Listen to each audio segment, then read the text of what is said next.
Se você está com a sua Bíblia, Não, hoje não. Deixa eu deixar assim. abra A, ou acesse A. Em Romanos, capítulo 13. Romanos, capítulo 13. Se não saia correndo aqui.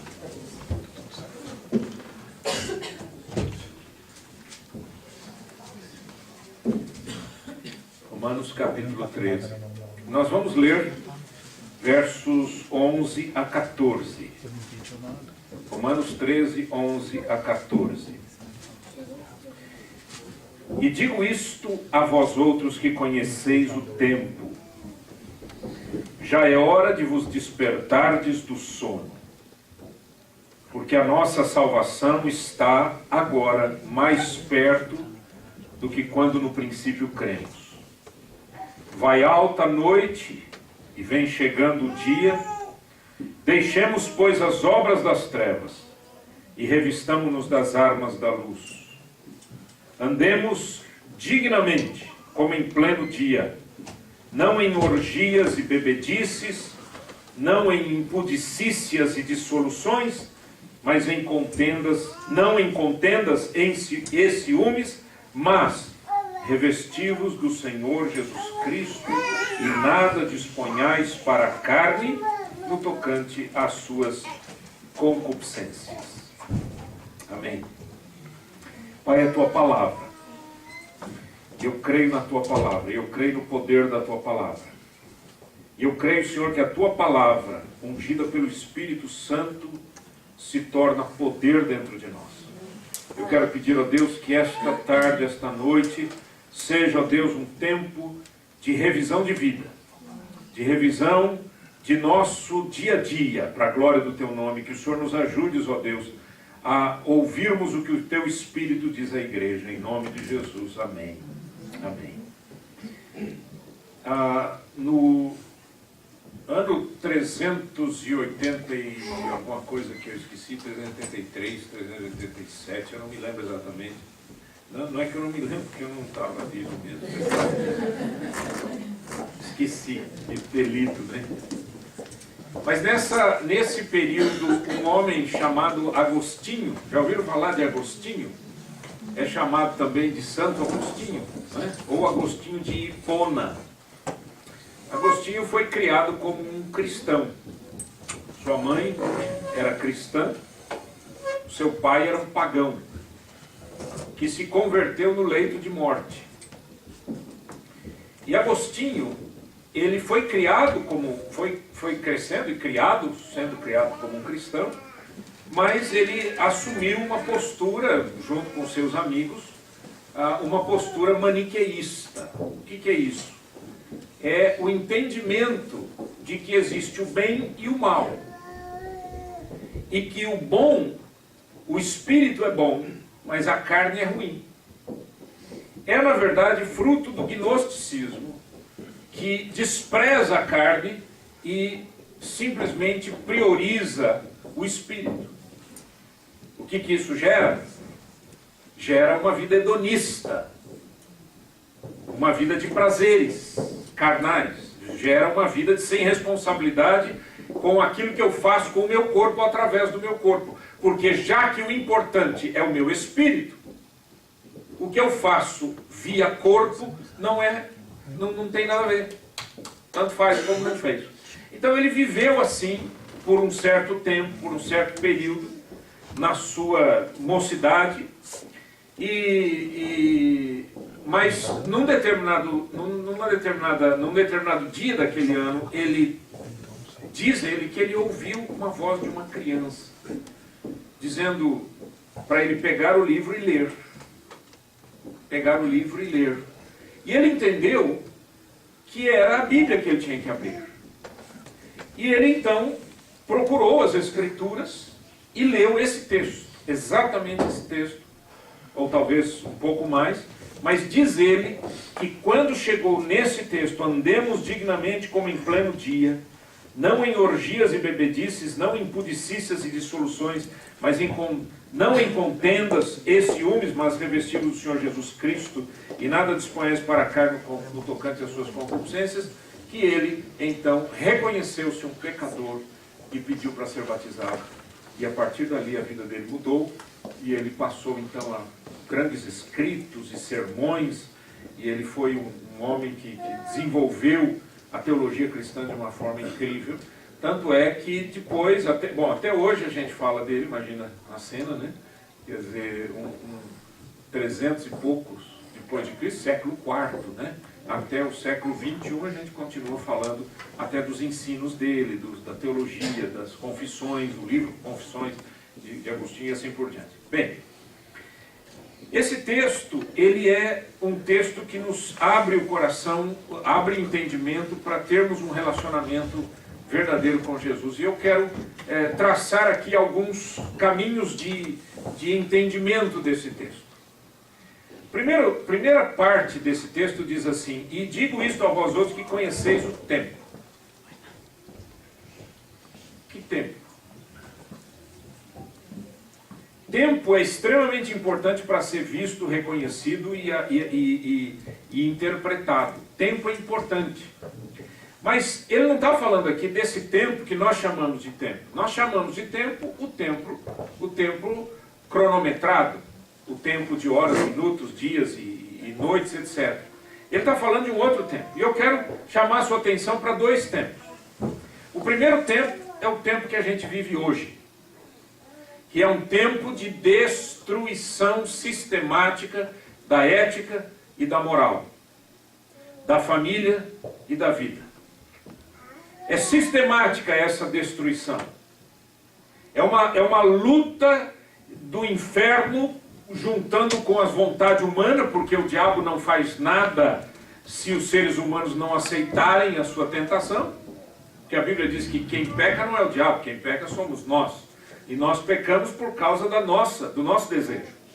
E essa palavra que ele utiliza aqui na última, né, a concupiscência, esse desejo muito forte da carne, é que acaba levando a gente a tomar decisões terríveis. Mas algumas questões que eu quero pensar com você. Por exemplo, esses dias, a presidente do Brasil disse o seguinte: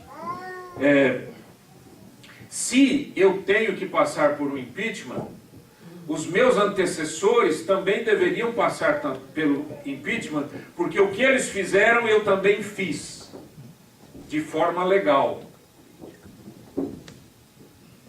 É a destruição total de tudo que é certo e errado. Ela confessa publicamente que ela fez coisas erradas e tenta justificar o seu erro colocando a culpa em alguém. Aliás, isso é desde Adão e Eva. Certo ou não? Quando Deus chega para a mulher e diz, chega para o homem e diz: Adão, você comeu do fruto que eu falei para você não comer? Isso foi a mulher que tu me deste. A mulher que tu me deste. Ela me deu do fruto e eu comi. Mulher, foi a serpente. Sempre foi alguém. Né? Serpente não dava para ir para lugar nenhum, ficou na serpente, a culpa. Né? Mas na verdade a culpa foi distribuída, né? Porque o Senhor deu um castigo para o homem, um castigo para a mulher, um castigo para a serpente. Ele distribuiu a culpa por quê? Porque não tem esse negócio de empurrar a culpa para os outros, de culpar as outras pessoas. Né? Mas isso mostra uma coisa. Por que eu citei isso? Eu não quero aqui entrar em questões políticas e questões desse ou daquele partido, não é essa a questão. A questão é que isso está, a ética e a moral estão sendo destruídas tão fortemente em nosso mundo, que certas coisas simplesmente passam batido. Então, o mesmo pessoal que se veste de verde e amarelo e que sai lá dizendo: vamos derrubar o cara, não sei o quê, porque não aguentamos mais isso, não aguentamos mais aquilo, é o mesmo pessoal que frauda o imposto de renda. É o mesmo pessoal que mente em casa para o filho e para a filha. É o mesmo pessoal que se ajusta a coisas erradas. Por quê? Porque ele acha o seguinte, que já que o governo me rouba, eu não devo pagar o governo, porque... Entendeu? É aquela questão que eu citei aqui outro dia, aquele ditado popular que diz: ladrão que rouba ladrão tem 100 anos de perdão. E na verdade é uma mentira muito grande. Então, a ética e a moral estão sendo destruídas. Quando a gente fala em ética, nós estamos falando de um conjunto de valores. E quando a gente fala em moral, nós estamos falando em virtudes. Que virtudes que estão sendo destruídas? Por exemplo, a verdade. As pessoas mentem com a cara lavada. Mentem na boa. Em todas as instâncias.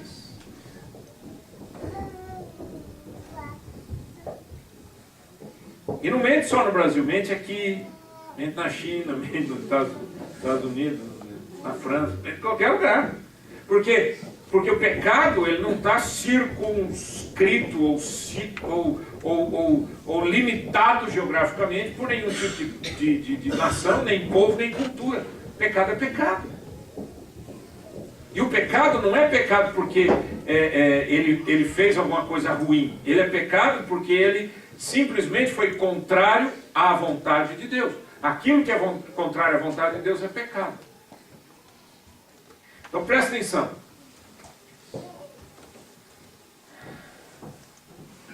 Eu tenho ouvido coisas incríveis na vida, no dia a dia, das conversas.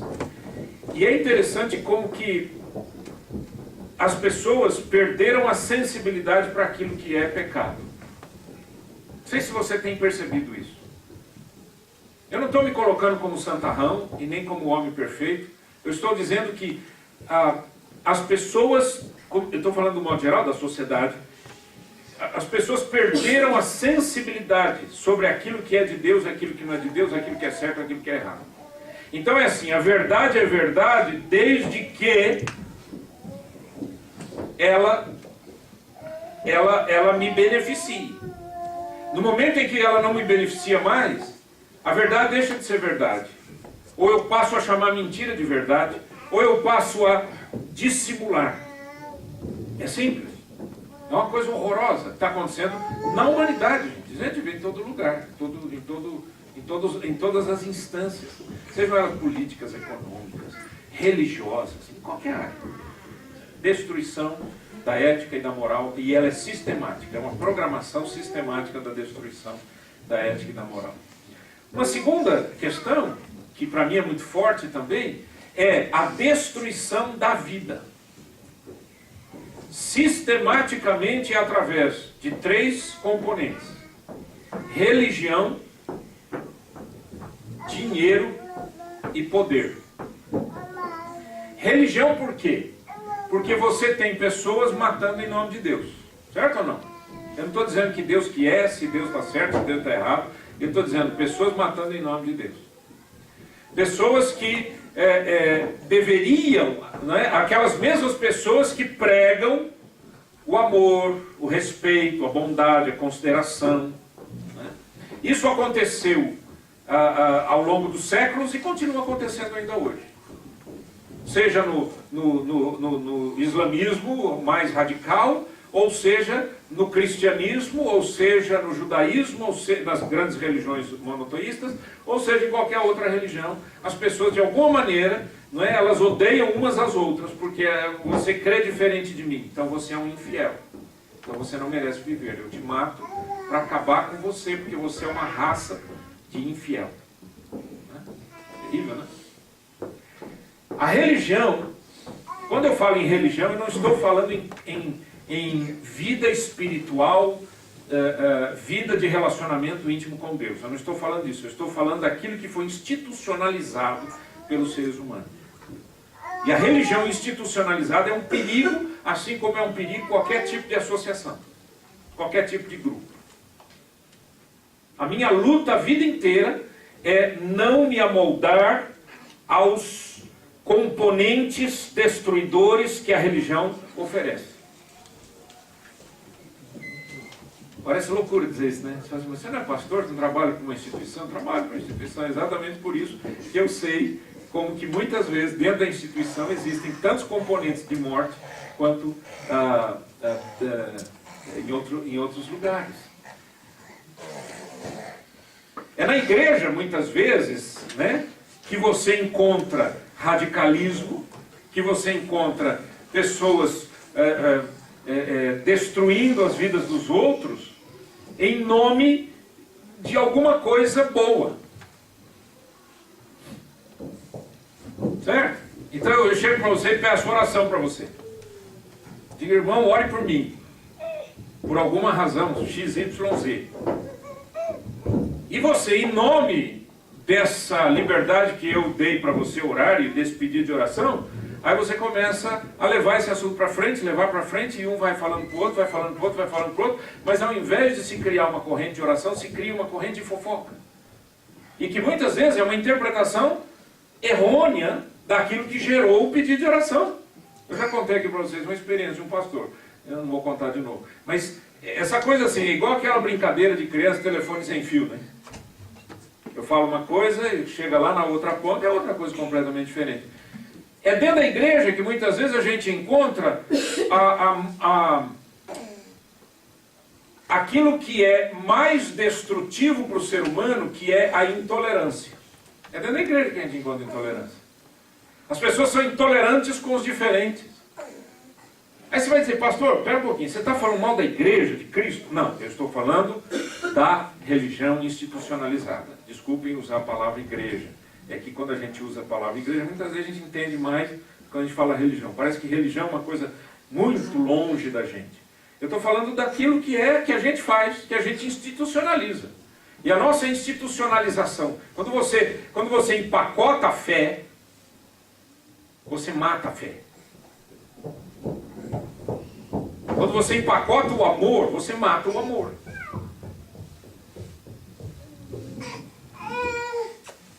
Eu já tive que aconselhar muitos casos de pessoas que disseram: a minha vida foi destruída dentro de uma igreja. Eu digo, mas por quê? Porque eu fiz uma coisa errada, não devia ter feito, eu errei, eu estou colhendo até hoje, só que a minha vida foi exposta para o público de uma maneira tão sem amor e sem compaixão, que eu não consigo mais sair na rua, não consigo mais ir nos lugares, eu não consigo mais frequentar um ambiente que deveria ter amor e graça, porque eu fui rotulado, né? Eu tenho um rótulo dizendo, você é um pecador. Mas todos nós somos pecadores, a Bíblia fala sobre isso, não é verdade? Né? E o Senhor tenha misericórdia que a nossa vida não seja publicada, né? A nossa vida íntima não seja publicada, não é? Vamos falar a verdade? Os nossos pensamentos fossem ao ar, já imaginou? Se os nossos pensamentos se tornassem públicos. Aí você diz, mas pastor, por que você está falando disso? Eu estou falando disso porque nós temos que avaliar que isso é um sinal dos tempos. Lembra que eu falei que o tempo é um sinal dos tempos, é um sinal de que nós estamos caminhando para um fim nessa história toda. É a destruição da família, é a destruição da vida. As pessoas estão umas matando as outras por causa de religião, por causa de dinheiro, não preciso nem falar, né? O que o dinheiro faz? A Bíblia diz que o amor do dinheiro é a raiz de todos os males. Famílias são separadas por causa do dinheiro, marido e mulher são separados por causa do dinheiro, não é? Pais e filhos são separados por causa de dinheiro. Quantas e quantas histórias você conhece, talvez na sua família, de casos de perda financeira que acabaram gerando morte, ou quase morte, ou coisa parecida, ou até um querendo matar o outro por causa de dinheiro. E o terceiro, poder. Eu vou dar a minha opinião aqui, e eu sei que isso está gravado e vai para a internet, mas eu vou dar a minha opinião e eu quero que você pense no que eu vou falar sobre essa situação política do Brasil. Vocês sabem que, para mim, mais importante do que impeachment e não sei o quê, porque o fulano roubou, o outro tem que ir para a cadeia, vamos apoiar o Moro, vamos apoiar o não sei quem, o Ministério Público. Mais importante para mim do que tudo isso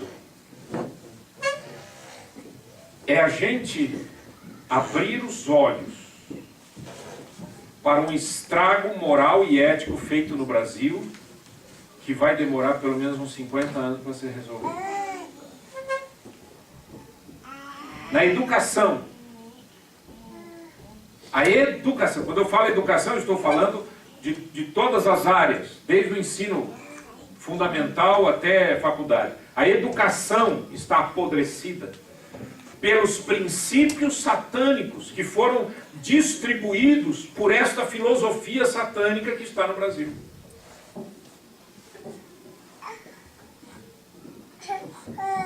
No momento em que você tem hospitais sem condições de tratar os doentes, e você tem estádios de futebol que foram levantados a um preço exorbitante que nem na África do Sul, nem na Alemanha, nem em outros lugares onde eles construíram estádios, gastaram tanto quanto nós gastamos no Brasil. E obviamente a gente sabe que aquilo tudo foi dinheiro jogado, não é, nesse esgoto todo. Mas o que eu quero dizer, pior do que tudo isso, é o seguinte: ninguém consegue fazer nada. E isso é uma destruição da vida, é uma destruição da família, é uma destruição dos hospitais. Os hospitais estão em dívida. Aí você vai dizer, mas o que temos a ver com isso? O que temos a ver com isso é o seguinte: isso acontece em todo lugar do mundo. Infelizmente lá no Brasil agora está assim, absurdamente aparecendo. Mas a filosofia satânica que anda por debaixo é como um rio, é como um esgoto que você não vê.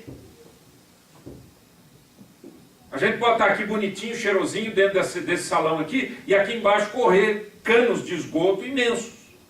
A gente nem sabe. E esse esgoto que corre é a perda dos valores fundamentais da vida, dos valores fundamentais da família, dos valores fundamentais da educação, do respeito e assim por diante. Para mim, esse é o pior, pior, o maior prejuízo do que o desvio de dinheiro. Desvio de dinheiro é absurdo, mas a perda dos valores que a sociedade, né, ela foi simplesmente submetida de uma forma terrível, essa perda de valores é uma coisa horrorosa. Agora, isso é satânico. É uma coisa assim que vai aos poucos e vai destruindo, vai destruindo, vai destruindo, vai destruindo, vai destruindo. Então Paulo chama a nossa atenção e diz: vocês que conhecem o tempo, vocês conhecem o tempo? Vocês estão atentos para isso? Ai, pastor, mas o que eu posso fazer? Acorde. É isso que Paulo fala lá no final. Ele diz: desperte, fique acordado, entenda que esse mundo não é o seu último lugar. Por que você vive e trabalha nessa terra como se aqui fosse o lugar da sua eternidade? Essa é a grande pergunta. Já que você conhece o tempo, Paulo diz, é hora de despertar do sono. Esse é o tempo. O tempo que a gente vive é um tempo difícil. Segundo tempo. Segunda interpretação que eu quero dar a um outro tempo. É o tempo de Deus, que alguns chamam de Kairos. É o tempo de Deus. Lá em Gálatas a Bíblia diz que, vindo a plenitude do tempo, Deus enviou o seu Filho. Jesus, quando veio ao mundo, ele veio num tempo definido, num tempo estabelecido, num tempo absolutamente claro e definido. Você tem que entender que Deus tem o seu tempo.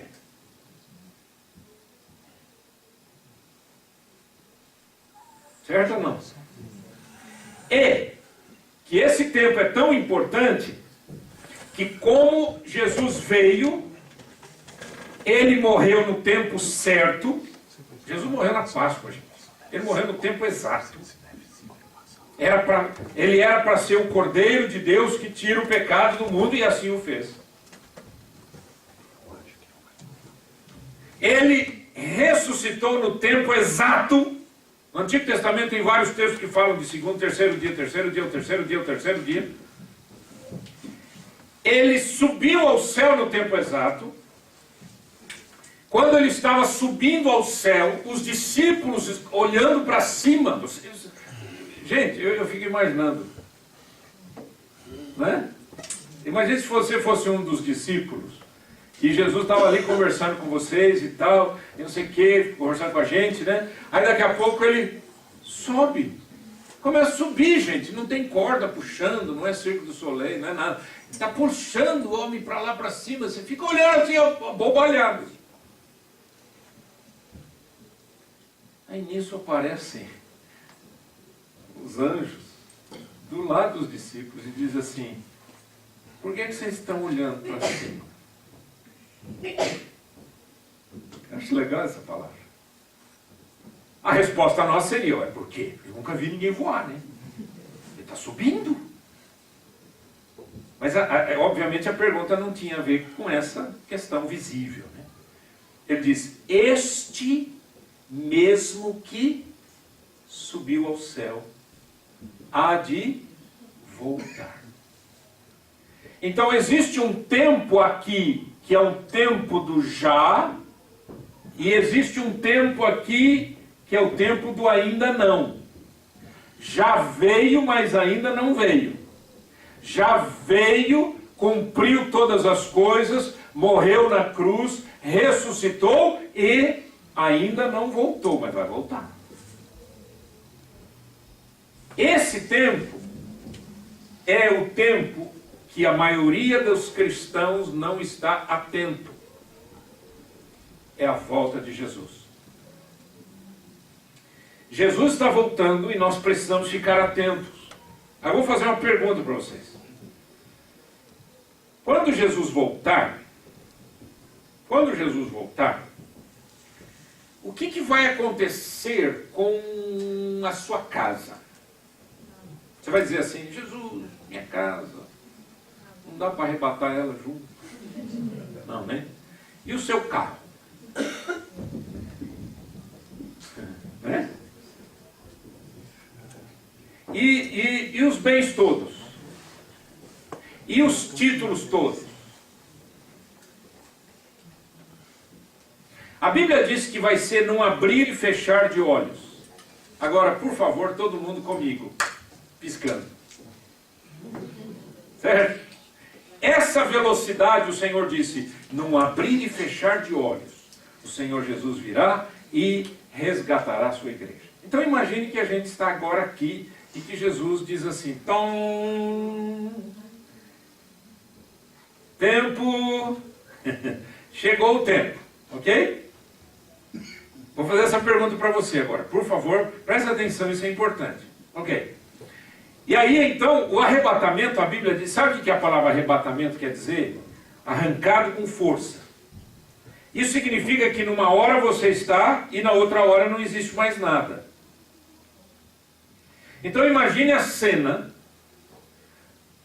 O arrebatamento simplesmente é um arrancar da terra, numa transformação total do nosso corpo para um corpo espiritual, e nós simplesmente sumiremos daqui assim, num abrir e fechar de olhos.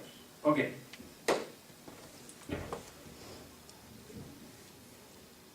E o que você não resolveu? E o que você ainda... E aquilo que você está deixando pendente, que você está dizendo assim, não, um dia eu resolvo isso. Isso me dói muito, eu não gosto de mexer. Essa pessoa me magoou demais, eu não quero dizer nada. Eu estou devendo aquele dinheiro, mas a pessoa tem que entender que agora eu estou num novo tempo da minha vida e um dia vai acontecer não sei o quê. Como é que você faz com o arrebatamento? Pastor, você está dizendo que eu vou subir, não vou subir? Eu falei alguma coisa? Não falei, então não vou responder, porque eu não falei nada disso. A Bíblia diz que sem santificação ninguém verá o Senhor. Isso significa que, de alguma maneira, o arrebatamento está relacionado a uma intimidade com Cristo. E a uma vida nova, totalmente vivida à luz do Evangelho do Cristo vivo. Se não fosse assim, nós não teríamos exortações como esta que Paulo traz, dizendo, gente, vocês que conhecem o tempo, acordem. E aí ele diz para que a gente deve acordar. Vamos dar uma olhadinha no que, para que a gente deve acordar? Ele diz assim, é hora de vos despertardes do sono, porque a nossa salvação está agora mais perto do que quando no princípio cremos. Ou seja, querido, cada dia que passa é um dia mais próximo da volta de Cristo. Agora, você vai dizer assim, ah, pastor, a Bíblia fala da volta de Jesus, já faz 2000 anos, todo mundo fala, sei lá quando isso vai acontecer. Tá bom, então você não sabe, eu também não sei. E ninguém sabe, e se alguém falar que sabe, você diz que a pessoa não sabe, tá bom? Agora, existem duas maneiras de eu me encontrar com o Senhor. Uma é esse arrebatamento, que o Senhor vem buscar a sua igreja. Eu não sei quando vai ser, não sei como vai ser, né? Não sei quando. E o outro é a morte. De toda maneira, eu tenho que ficar o quê? Acordado, é isso que ele está falando. Acorde para a realidade espiritual que é maior do que esta realidade humana. Essa realidade é simplesmente pequenina dessa terra. A realidade que a gente vive, gente, é apenas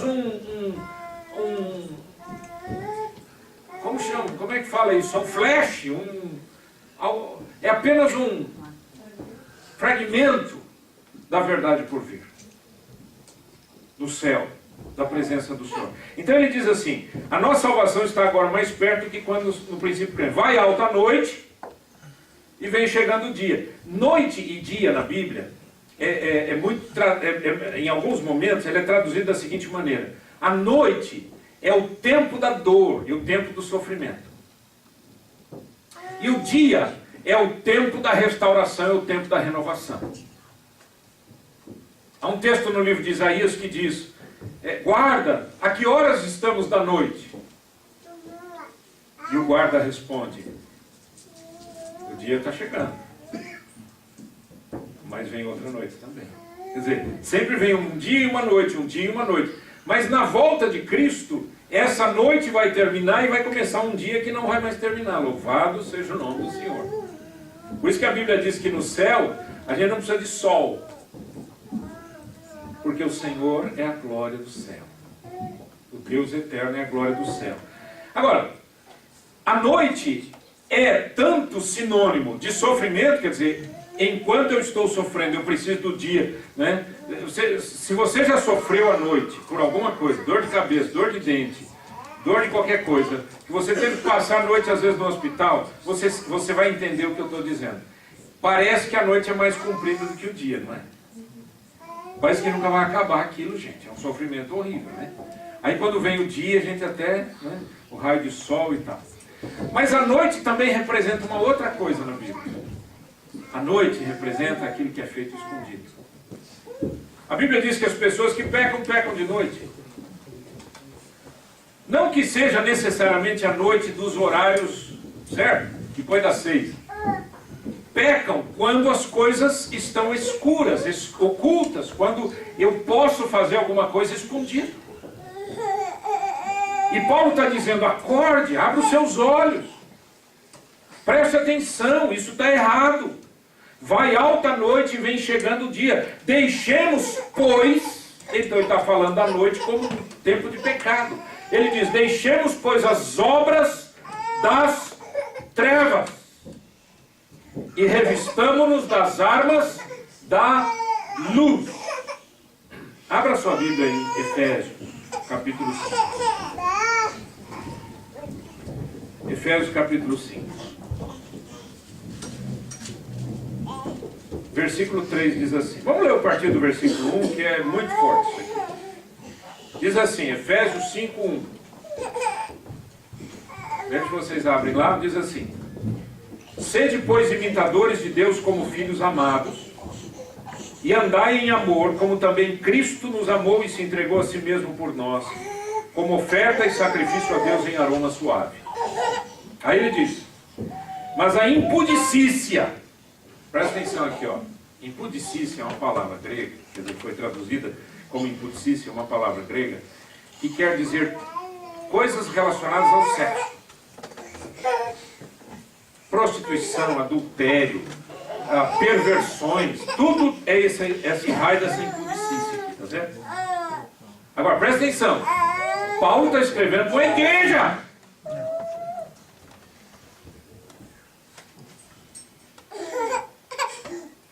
Desde que eu comecei a pregar o Evangelho, eu carrego comigo uma crítica das pessoas, dizendo que aquilo que eu prego, eu sou muito explícito. Eu falo e vou muito direto ao assunto.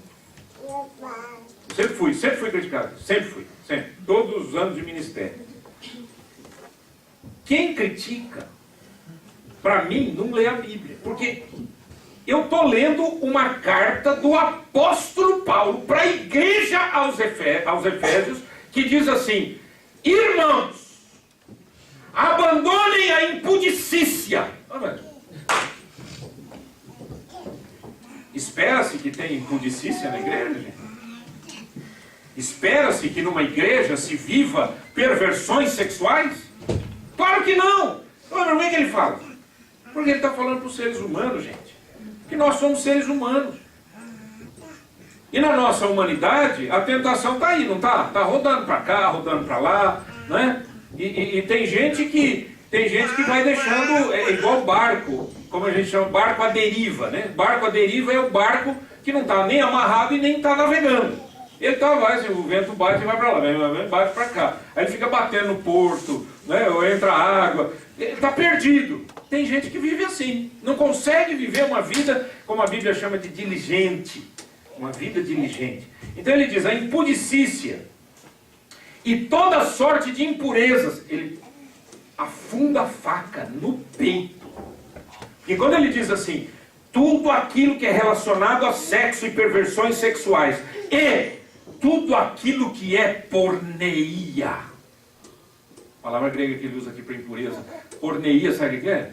Que vem a palavra que a gente tem, por exemplo, pornografia.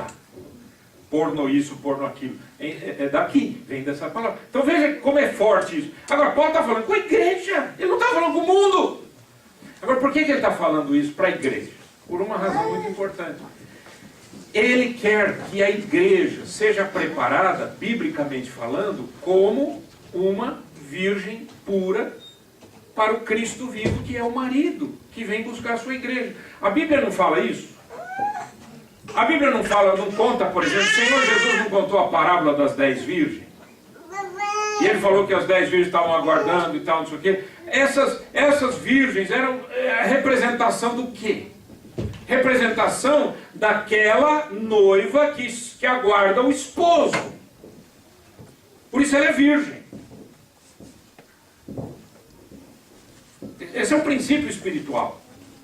Então, o que se espera da igreja? Que a igreja seja purificada. Que a igreja viva uma vida pura, uma vida bonita. Aí ele continua.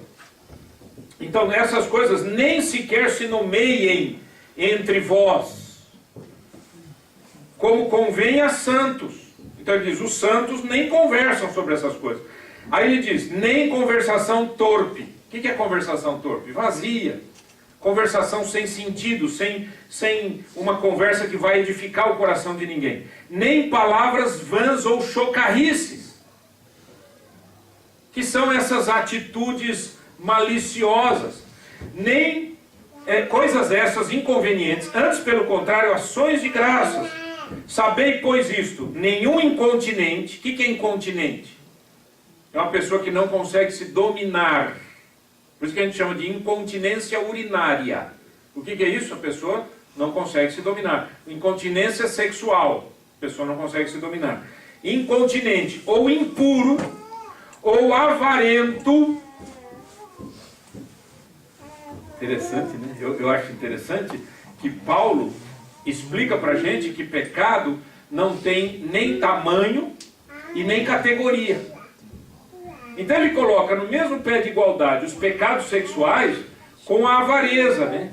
Pão-durice, mão de vaca. Aí você traduz de acordo com a região que você veio, da onde você veio. Né? Mas a avareza é o amor ao dinheiro, né? Que ele chama de idólatra. Ele diz, nenhum desses tem herança no reino de Cristo e de Deus. Ninguém vos engane com palavras vãs, palavras vazias, porque por essas coisas vem a ira de Deus sobre os filhos da desobediência. Portanto, não sejais participantes com eles. Quer dizer, nem pratique e nem participe. Portanto, verso 8, pois outrora éreis trevas, porém agora sois luz no Senhor. Andai como filhos da luz. Porque o fruto da luz consiste em toda bondade e justiça e verdade, provando sempre o que é agradável ao Senhor. E não sejais cúmplices nas obras infrutíferas das trevas, antes, porém, reprovai-as, porque o que eles fazem em oculto, o só referir é vergonha. Mas todas as coisas, quando reprovadas pela luz, se tornam manifestas, porque tudo que se manifesta é luz. Pelo que diz: desperta, ó tu que dormes, levanta-te de entre os mortos, e Cristo te iluminará. Que lindo! Quer dizer, o que Paulo está falando? A mesma coisa que ele falou para os romanos. Então ele diz, as obras das trevas são essas obras, são os nossos pecados. Mas não é um pecadinho, pecado aqui. Um pecado cometido aqui. Não, é uma vida de pecado. Cristo veio para nos perdoar os pecados antigos e nos purificar de toda injustiça e nos livrar para vivermos uma vida pura. Espera-se que um cristão viva uma vida pura. Uma vida consistente com a luz e não com as trevas. Consistente com o dia e não com a noite.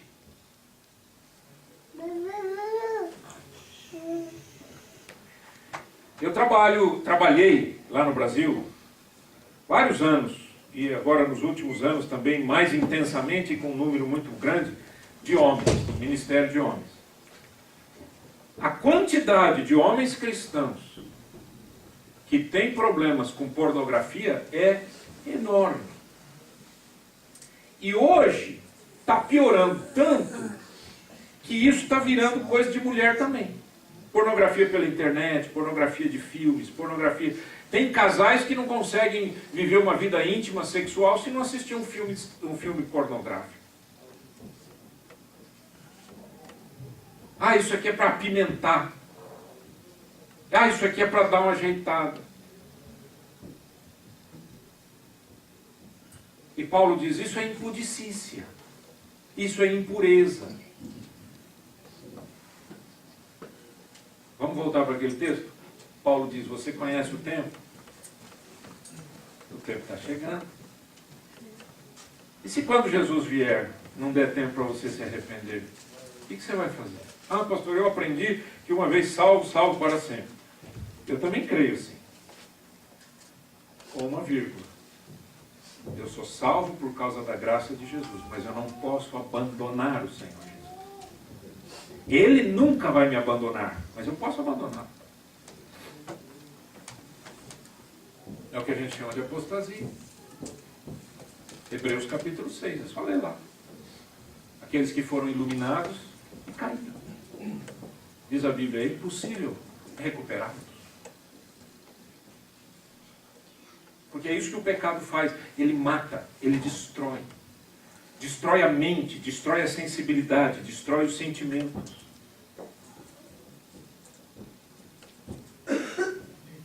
A Bíblia diz assim, quando Jesus voltar, encontrará, portanto, porventura, fé na terra? Um outro texto fala que, chegando perto da vinda de Jesus, o amor vai se esfriar demais. E o pecado será tão intenso, mas tão intenso, a Bíblia diz que se não fosse por causa dos eleitos, o Senhor vai abreviar, por causa dos eleitos, vai abreviar esse tempo de sofrimento. Então quando alguém fala para mim, nós temos que lutar pela justiça, nós temos que lutar pelo mundo, nós temos não sei o que, eu digo, olha, faça o que você conseguir fazer de melhor, só não esqueça uma coisa. Nenhuma justiça humana será levada para o céu. E você só vai levar, sabe o quê? Abra sua Bíblia, por favor, eu quero terminar lendo esse texto de Provérbios 11. Eu vou ler dois textos. Um está em Provérbios, capítulo 11. Provérbios, capítulo 11. Versículo 30. O fruto do justo é árvore de vida, e o que ganha almas é sábio. Deixa eu dar um conselho para vocês em nome de Jesus. Quando entrar uma pessoa neste ambiente, neste prédio, que você não conheça, que você não conhece, você não desgrude dessa pessoa enquanto essa pessoa não ouvir do Evangelho de Jesus Cristo. Abra os braços, receba. Se tem uma coisa que a instituição da religião mata, é o recebimento das novas pessoas. Porque as igrejas se tornam panelinhas fechadas. É o meu grupinho que eu amo tanto. E eu esqueço que eu estou aqui na terra para ganhar almas para Jesus. Eu não estou aqui para fazer, para ficar brincando. Eu não estou aqui para fazer um ambientezinho bonitinho, gostosinho para mim. É um ambiente missionário. Ambiente missionário. Veja o que diz, por exemplo, em Daniel. Daniel.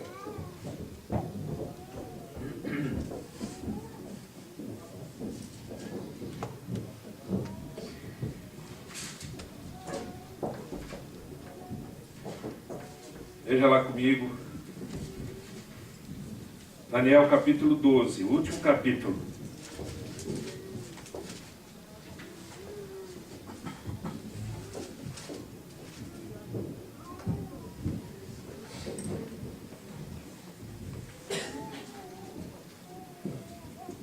Quando ele fala, Daniel, obviamente, era um profeta, e falando do tempo do fim, ele diz assim no capítulo 12: Nesse tempo se levantará Miguel, o grande príncipe, o defensor dos filhos do teu povo, e haverá tempo de angústia, qual nunca houve, desde que houve nação até aquele tempo. Mas, naquele tempo, será salvo o teu povo, todo aquele que for achado inscrito no livro. Muitos dos que dormem no pó da terra ressuscitarão, uns para a vida eterna e outros para vergonha e horror eterno. Os que forem sábios, pois, resplandecerão como o fulgor do firmamento, e os que a muitos conduzirem à justiça, como as estrelas sempre e eternamente. O que é conduzir uma pessoa à justiça? É conduzir uma pessoa à verdade de Cristo. Olha que texto, gente.